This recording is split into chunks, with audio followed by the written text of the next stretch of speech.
साल की तरह ही इस साल भी ठंड ने अपना रौद्र रूप दिखाना शुरू कर दिया था।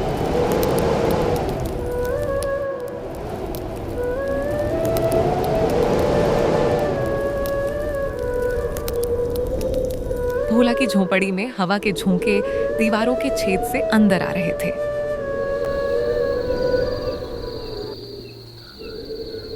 बच्चे राजू और राधा एक दूसरे से सटकर सोने की कोशिश कर रहे थे। अम्मा, बहुत ठंड लग रही है। चुपचाप सो जाओ बेटा, सुबह होगी तो धूप निकलेगी, गर्मी होगी। लेकिन मीरा जानती थी कि सुबह और भी ठंड होगी। उनके पास वह एकमात्र पुराना कंबल भी अब जगह जगह से इतना फट चुका था कि उससे ठंड रोकना नामुमकिन था। दिसंबर का महीना ठंड इतना बढ़ चुका था कि मानो जान निकल जाए। भोला, एक ईमानदार आदमी, चाहे जितने भी ठंड क्यों ना हो, बच्चों को भूखे ना सोनी पड़े, इसके कारण थोड़ा लकड़ी बेचकर थके हारे घर वापस। आज सारे दिन में सिर्फ 10 लकड़ियां ही मिल पाई। सेठ जगन्नाथ ने आज भी आधे पैसे ही दिए। कह रहे थे काम पूरा नहीं हुआ। तो फिर क्या करेंगे भोला? न कंबल है, न ही जाड़े के कपड़े। बच्चों के होंठ नीले पड़ रहे हैं। कल से राजू को खांसी भी शुरू हो गई है। भोला ने अपनी जेब में हाथ डाला। वहां उसके पिछले कई महीनों की कठिन बचत के सिर्फ 25 रुपए थे। वही 25 रुपए जिनके लिए उसे मुखिया चंदन सिंह के पास जाना था।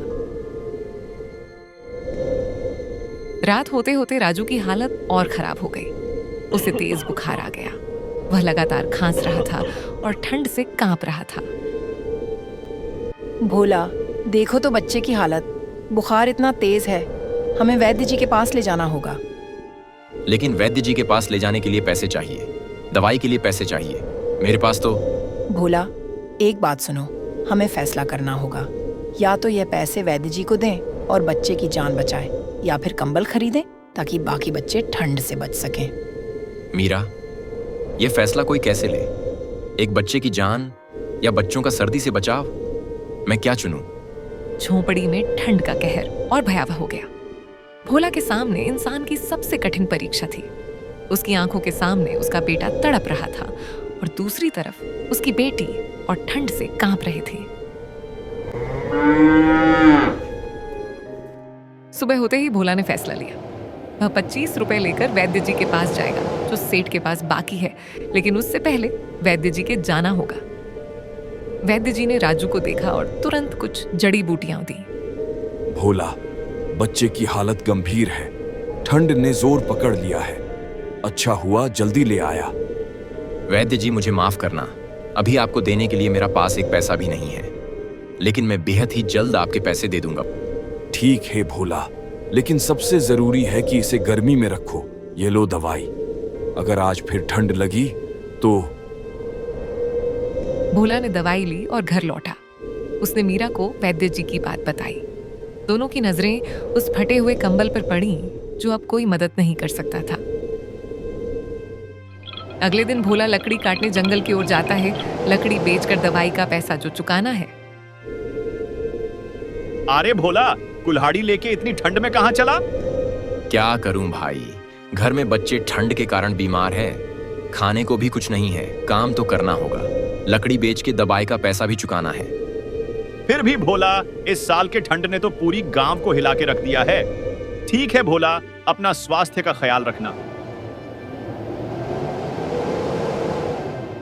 कुछ देर बाद भोला ने थोड़ा लकड़ी बेच के थके हुए घर वापस आया। वो ठंड के कारण बैठ गया। भोला, कम से कम हाथ मुंह धो लो। बच्चे तुम्हारा इंतजार कर रहे हैं। आज दिन भर में बस यही दाल रोटी बनी है। माफ करना मीरा, आज जंगल से लकड़ियां कम मिली।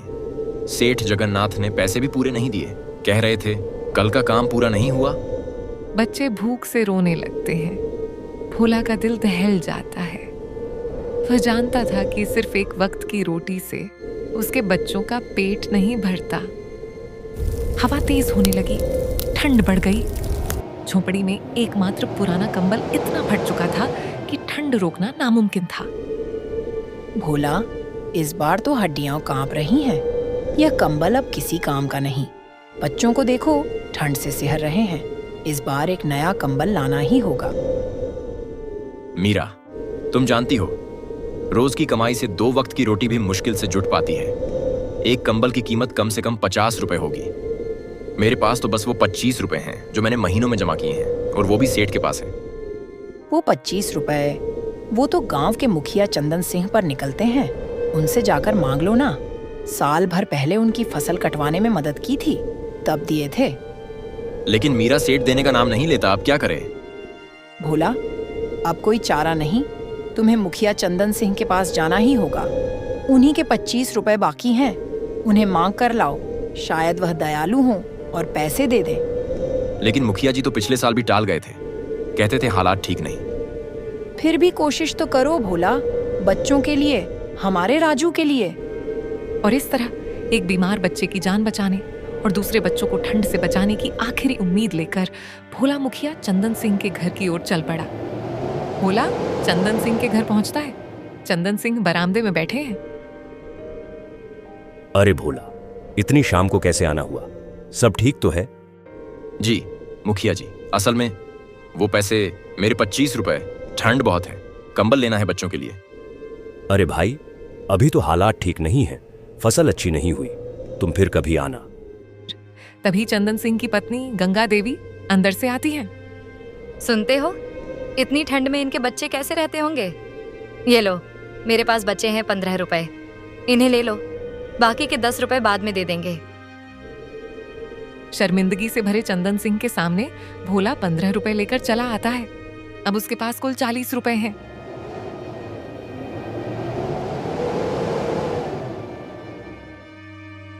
सेठ रामलाल की दुकान पर भोला कंबल खरीदने पहुंचता है। क्या चाहिए?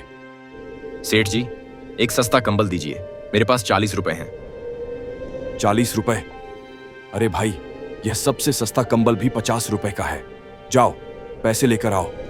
सेठ जी, 10 रुपए उधार दे दीजिए, 2 दिन में लौटा दूंगा। तुम जैसे गरीबों को उधार कौन पीछे पीछे फिरेगा? चले आए 40 रुपए लेकर कंबल लेने, निकलो यहां से। निराश भोला दुकान से निकलता है। उसके मन में आत्मग्लानि और गुस्सा उबल रहा है। रास्ते में भोला को एक बूढ़ा व्यक्ति ठंड से कांपता दिखाई देता है, जो आसमान की ओर देख रहा है। भोला पहले तो आगे बढ़ जाता है, लेकिन फिर उसका दिल पसीज जाता है। वह वापस लौटता है। पंडित जी, आप इतनी ठंड में यहां अकेले, क्या मैं आपकी कोई मदद कर सकता हूं? बेटा, मदद? तुम्हारे चेहरे पर तो खुद मुसीबतें लिखी हैं, तुम मेरी क्या मदद करोगे?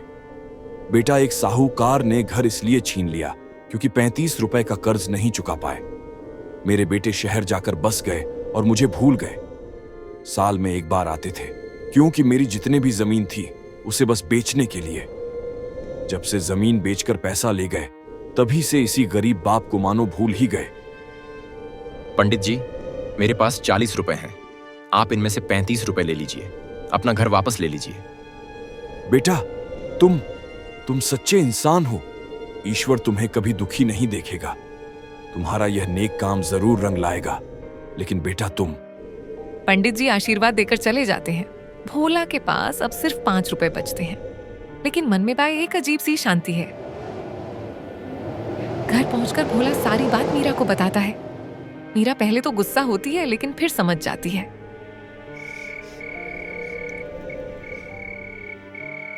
तुमने अच्छा किया भोला, पर अब इस ठंड में बच्चों को क्या उड़ाएंगे? तभी दरवाजा खटखटाया जाता है। एक बूढ़ी औरत, दादी माँ, भीख मांग रही है। वह बहुत भूखी है।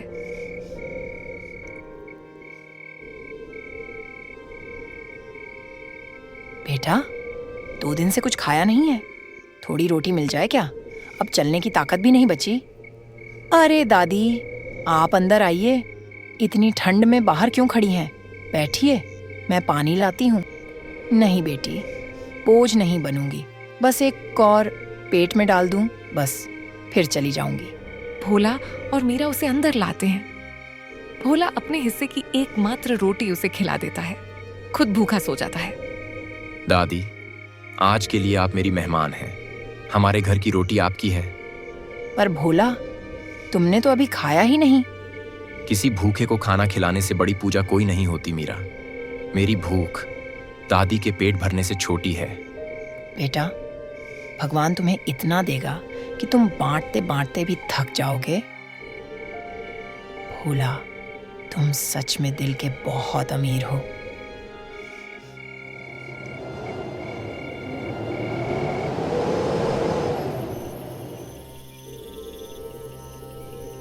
उसी रात 2 चोर सिपाहियों से बचते हुए भोला की झोंपड़ी में घुस आते हैं। उनके पास सोने के सिक्कों से भरी एक थैली है। सिपाहियों के डर से वे थैली वहीं छोड़कर भाग जाते हैं।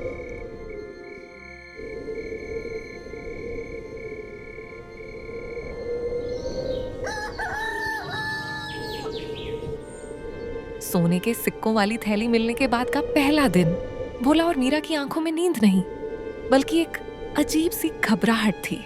अचानक मिली इस दौलत ने उनकी सादगी भरी जिंदगी में सवालों का एक पहाड़ खड़ा कर दिया था। भोला, ये सिक्के कहीं कोई गलत काम तो नहीं हो गया? हम इन्हें रख भी लें तो कैसे? लोग पूछेंगे, गरीब भोला के पास इतने पैसे कहाँ से आए? मीरा, मैं भी यही सोच रहा हूँ। ये सिक्के हमारी मेहनत की कमाई नहीं है। इन्हें देखकर खुशी नहीं, एक डर सा लगता है। कल रात जो चोर भागे थे, शायद यह उन्हीं का माल है। पिताजी, क्या अब हमारे पास नया घर होगा, नए कपड़े? बच्चे की मासूम आवाज सुनकर भोला का दिल टूट सा गया। एक तरफ बच्चों का सुख था तो दूसरी तरफ अपनी ईमानदारी का सवाल। भोला ने मीरा की तरफ देखा। उसकी आंखों में भी वही सवाल तैर रहे थे। दोनों ने बिना एक शब्द कहे एक दूसरे का मन पढ़ लिया।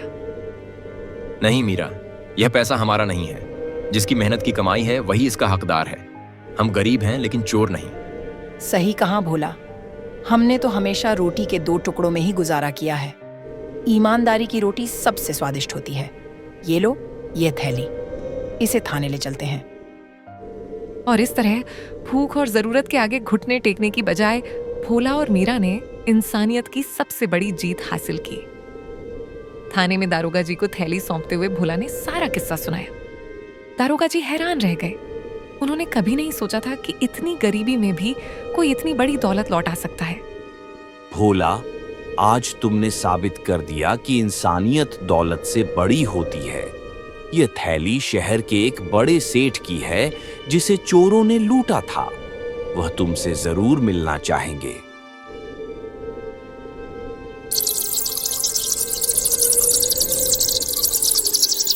कुछ दिनों बाद सेठ राधे श्याम खुद भोला की झोंपड़ी पर आए।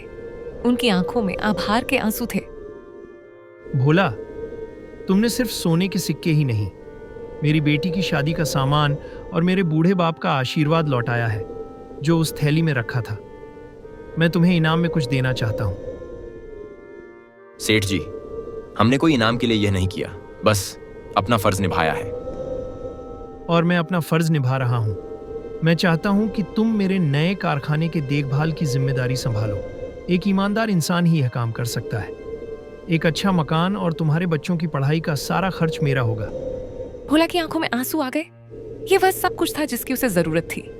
एक इज्जतदार नौकरी, बच्चों का भविष्य और एक सुरक्षित छत। उसकी किस्मत ने उस वक्त सचमुच पलटी खाई थी। सेठ जी, आपने हमें मदद करने की सोचा, आपका धन्यवाद। नहीं बहू, इसे बदला नहीं, बदला हुआ हालात कहते हैं। असली किस्मत का सिक्का तो भोला के नेक दिल में हमेशा से ही था। बस आज उस पर अमल करने का वक्त आया है। आज प्रभातपुर गांव में भोला की कहानी एक मिसाल बन चुकी है। लोग कहते हैं कि गरीबी में भी ईमानदारी की फसल उगाने वालों की किस्मत जरूर चमकती है। भोला और मीरा का नया साधारण सा घर अब खुशियों से भरा पड़ा है। भोला सेठ राधे श्याम के कारखाने में मेहनत और ईमानदारी से काम करता है। सूरज डूब रहा था और आसमान में सुनहरी लालिमा बिखरी हुई थी। एक शाम भोला और मीरा अपने छोटे से बरामदे में बैठे थे। सोचो भोला, अगर उस रात हमने वह थैली अपने पास रख ली होती तो शायद हमारे पास आज यह शांति और इज्जत नहीं होती मीरा। सोने के सिक्के तो खत्म हो जाते, लेकिन यह शांति, यह तो हमेशा के लिए है। भोला की ईमानदारी ने उसे एक सुखद जीवन दिया था। लेकिन उस साल प्रकृति ने अपना रौद्र रूप दिखाना शुरू किया। सर्दी पिछले सालों से कहीं ज्यादा कड़ाके की थी। आसमान में बादल छाए थे और हवा में नमी थी जो ठंड को हड्डियों तक चुभने वाली बना रही थी। भोला, इस बार की सर्दी तो कुछ अलग ही लग रही है। पक्षी भी बस्ती की तरफ भागे आ रहे हैं। लगता है बहुत बड़ा तूफान आने वाला है। मीरा, तू मत डर। अब तो हमारे पास मजबूत छत है, लकड़ियां और कंबल भी हैं। हम सब सुरक्षित रहेंगे। लेकिन भोला का दिल उसके पुराने पड़ोसियों के लिए दहल रहा था, जो अब भी उन्हीं फटी पुरानी झोंपड़ियों में रहते थे। हे भगवान, इतने साल बीत गए, लेकिन इन झोंपड़ियों की हालत आज भी वैसी ही है। मेरे बचपन की हर चीख यहाँ आज भी कैद है। वही टूटी हुई छतें, वही टपकते कोने, वही ठंडी रातें। कुछ भी नहीं बदला। आंखें भर आती हैं। भोला, तुम इतने बेचैन क्यों हो रहे हो? तुम तो अब बहुत बदल चुके हो, लेकिन लगता है तुम्हारे अंदर वो पुराना दर्द आज भी जिंदा है। मीरा, तुम नहीं जानती, यहीं पास में रहने वाला रामू काका ठंड में कैसे कांपता था। उनकी बहू के पास बच्चों को ढकने के लिए सही चादर तक नहीं थी, और मैं कुछ नहीं कर पाया था। आज जब मैं उन्हें उसी दर्द में देख रहा हूँ, दिल फट जा रहा है मीरा, सच में फट जा रहा है। रात होते होते हवा ने दम घोंटना शुरू कर दिया। बर्फ के भारी फाहे गिरने लगे। ये कोई सामान्य बर्फबारी नहीं, बल्कि एक भयानक हिम तूफान था। सब कुछ सफेद हो गया, बिजली चली गई, दुनिया अंधेरे और बर्फ के साए में दबती चली गई। अचानक हवा के शोर के बीच भोला को एक करुण चीख सुनाई दी। बचाओ, कोई है, मेरी झोपड़ी टूट रही है, बचाओ, कोई है। ये आवाज थी उसके पुराने पड़ोसी बूढ़े हरिया चाचा की, जो अकेले रहते थे। यह हरिया चाचा की आवाज है। मुझे उन्हें लेने जाना होगा। नहीं भोला, बाहर तो मौत खड़ी है। तुम जिंदा नहीं बच पाओगे। मीरा, अगर आज हरिया चाचा मर गए तो मैं जिंदगी भर अपने आप को माफ नहीं कर पाऊंगा। मैंने उन्हें अपने बूढ़े पिता की तरह माना है। तुम बच्चों को संभालो। भोला ने बर्फीली रात में घर से निकल गया। हवा इतनी तेज थी कि चलना मुश्किल था। बर्फ उसके चेहरे पर चाकू की तरह चुभ रही थी। सिर्फ 10 कदम का सफर उसे समुद्र पार करने जैसा लग रहा था। वह हरिया चाचा की टूटती झोंपड़ी तक पहुंचा, और बूढ़ा हरिया चाचा ठंड से जमा हुआ कांपता हुआ बैठा था। चाचा, उठिए, मेरे साथ चलिए। भोला, तू आ गया बेटा। मैंने तुझ पर भरोसा किया था। बेटा, इन टपकती झोंपड़ियों में हम बूढ़े बस समय काट रहे हैं। ठंड में रातें काटना मुश्किल हो जाता है। बस दुआ करते हैं कि सुबह आंख खुल जाए। भोला ने हरिया चाचा को उठाया। वापसी का सफर और भी भयानक था। उसका अपना शरीर अब बर्फ की चपेट में था। घर का दरवाजा दिखाई दिया। भोला ने आखिरी ताकत लगाकर हरिया चाचा को मीरा के हवाले किया और खुद दहलीज पर गिर पड़ा। उसके होश उड़ने लगे थे। उसका शरीर बर्फ से सफेद पड़ चुका था। भोला, उठो मेरे पति। राजू, राधा, देखो मत, अंदर चले जाओ।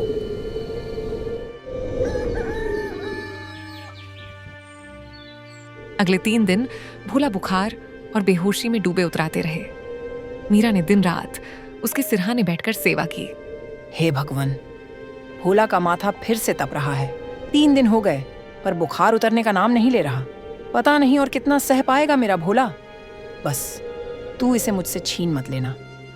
मीरा थक चुकी थी, पर उसके हाथ कांपते हुए भी भोला के सिर पर ठंडी पट्टी रखते रहे। भोला, मेरी सुन रहे हो ना? जरा आंखें खोलो। मैं यहाँ हूँ तुम्हारे पास। तुम अकेले नहीं हो। उठकर मुझसे एक बार बोलो कि तुम ठीक हो जाओगे। मीरा, पानी, बहुत प्यास लग रही है। हाँ भोला, मैं देती हूँ। बस हिम्मत रखो। भोला होंठों पर पानी लगते ही फिर ढल जाता है, जैसे शरीर जवाब दे रहा हो, पर दिल मीरा की आवाज पहचान कर फिर धड़क उठता हो।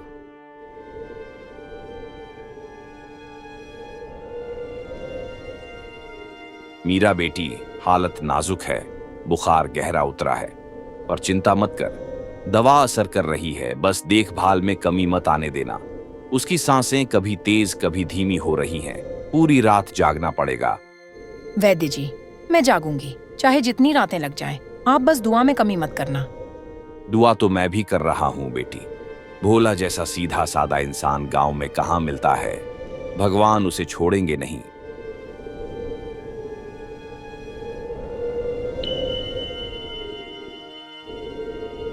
हे प्रभु, ये लड़का किसी का बुरा नहीं सोचता, दीन दुखियों की सेवा करता है।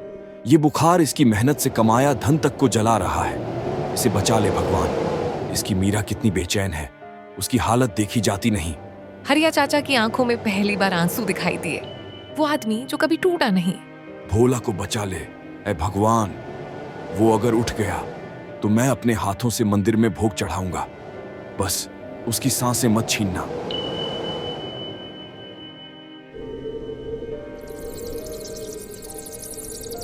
आधी रात बीत चुकी थी। तूफानी हवा से घर की खिड़कियां कांप रही थीं, पर मीरा की पलकें नहीं झपक रही थीं। भोला, रोज तुम ही कहते थे, मीरा मैं तेरे लिए जिंदगी भर लड़ता रहूंगा। आज मैं तुम्हारे लिए लड़ रही हूं, तुम बस हार मत मानना। मीरा, मैं यहाँ हूँ, बस थक गया हूँ। नहीं भोला, तुम थक नहीं सकते। तुम्हें मेरे लिए जीना है, हमारे सपनों के लिए जीना है, हमारी आने वाली खुशियों के लिए जीना है। पिताजी उठो ना पिताजी, तुमने तो कहा था हमें नई कहानी सुनाओ, अब क्यों नहीं उठ रहे हो? जल्दी उठो ना, हमें नई कहानी सुनना है। हे भगवान, मेरी जगह इस नेक दिल इंसान को क्यों ले रहे हो? यह मेरे लिए मर रहा है। चौथे दिन भोला की आंखें खुली। बुखार उतर चुका था, लेकिन डॉक्टर ने एक कड़वी सच्चाई बताई। भोला, तुम्हारे शरीर ने बहुत लंबे समय तक ठंड सही है। तुम्हारे दोनों हाथों की कुछ उंगलियां अब नहीं बच पाएंगी, वे सुन्न हो चुकी हैं। एक क्षण की चुप्पी छा गई। भोला ने अपने बंधे हुए हाथों की तरफ देखा। वह मजदूरी करके अपने परिवार का पेट पालता था। वैद्य जी, उंगलियां चली गईं, लेकिन मेरा दिल तो धड़क रहा है ना। मैं अपने बच्चों को देख सकता हूं ना। मैंने एक इंसान की जान बचाई है, ये उंगलियों से कहीं बड़ी बात है। और हम साथ हैं भोला, तुम अब भी मेरे हीरो हो।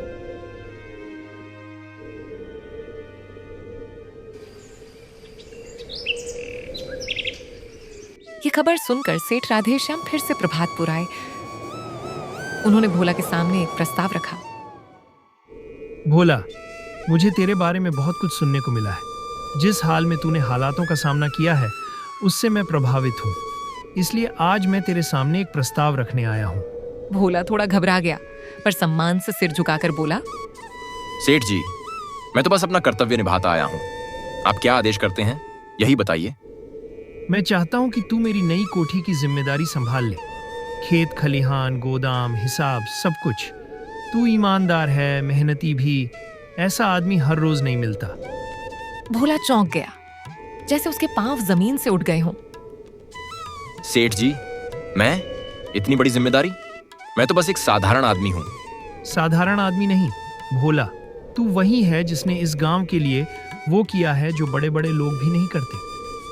मेरा प्रस्ताव स्वीकार कर ले, और अगर तेरी कोई शर्त हो तो बेहिचक बता। भोला कुछ पल के लिए चुप रहा, फिर हाथ जोड़कर बोला, सेठ जी, अगर मैं ये काम करूं तो एक बात है, मैं चाहता हूं कि मजदूरों और गरीब परिवारों की मजदूरी समय पर मिले, किसी पर अन्याय ना हो। बस यही मेरी शर्त है। सेठ ने गहरी सांस ली और प्रसन्न होकर सिर हिलाया। मान्य है भोला, तेरी यह शर्त ही तुझे दूसरों से अलग बनाती है। यूं प्रभातपुर की धूल उड़ा देने वाले उस पल में एक साधारण सा आदमी अपनी नई यात्रा पर निकल पड़ा, और सेठ राधेश्याम पहली बार किसी के सामने दिल से मुस्कुराए। भोला की आंखों में एक बार फिर उम्मीद जगी। उसकी ईमानदारी ने न सिर्फ उसकी, बल्कि उसके पूरे परिवार की जिंदगी एक बार फिर नई राह दिखाई।